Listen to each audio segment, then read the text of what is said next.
Residual powers ఏమైనా కేంద్రానికి వెళ్తాయి. వీటిలో లేని రెసిడ్యూ పవర్స్ కేంద్రానికి వెళ్తాయి.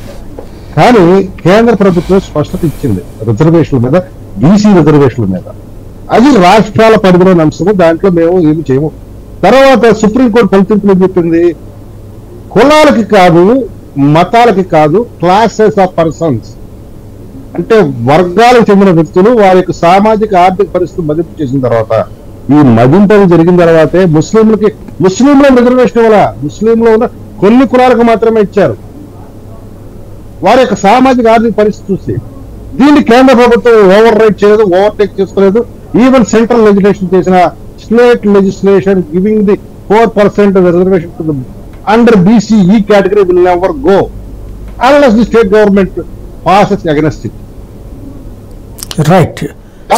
సుప్రీంకోర్టులోకి వెళితే సుప్రీంకోర్టులో ఈ క్లాసిఫికేషన్ విధానాలు జరిగిందా అక్కడ పరిశీలన జరగబడచ్చు. సుప్రీంకోర్టు దాని వివరణ ఇస్తే దాని యొక్క ఫలితాన్ని బట్టి తర్వాత చూడొచ్చు. But as of now question లేదు. సాంబశివరావు గారు అదే అండి, అది చంద్రప్రసాద్ గారికి ఆ క్లారిటీ ఉంది. కానీ దాని మీద బీజేపీ ఎలా మాట్లాడద్దో, పురంధేశ్వరి గారు ఎలా మాట్లాడుతున్నారో, రేపు అల్టిమేట్ గా దీని గురించి వాళ్ళ మేనిఫెస్టోలు ఎలా డీల్ చేయబోతున్నారో చూద్దాం. ఐ థింక్ స్టిల్ ఆ డిస్కషన్ ఇంకా జరగలేదు, వాళ్ళు ఫైనల్ గా చెప్పలేదు దాని మీద.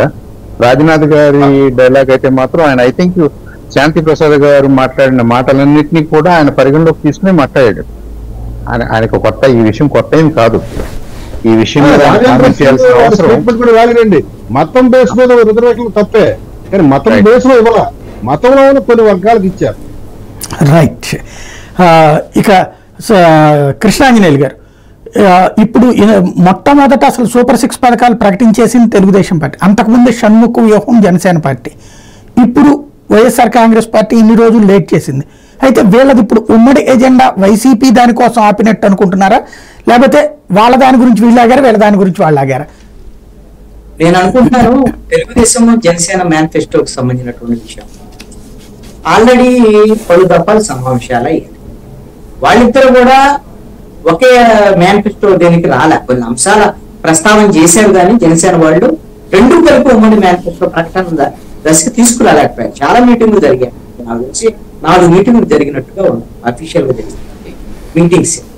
వాళ్ళు కొన్ని 5 రకాల ప్రతిపాదనలు చేశారు. అమరావతి రాజధానితో పాటు ఏదో డోక్రా రుణాలకు సంబంధించినటువంటి అంశము, ఇవన్నీ కూడా రుణమాఫీకి సంబంధించి. ఎందుకు రుణమాఫీ అని జనసేన చేసింది అని అంటే, తెలుగుదేశం పార్టీకి ఆ విధంగా హామీ ఇచ్చారనుకోండి, తెలుగుదేశం ఇస్తే జనం నమ్మేదానికి అవకాశం లేదు.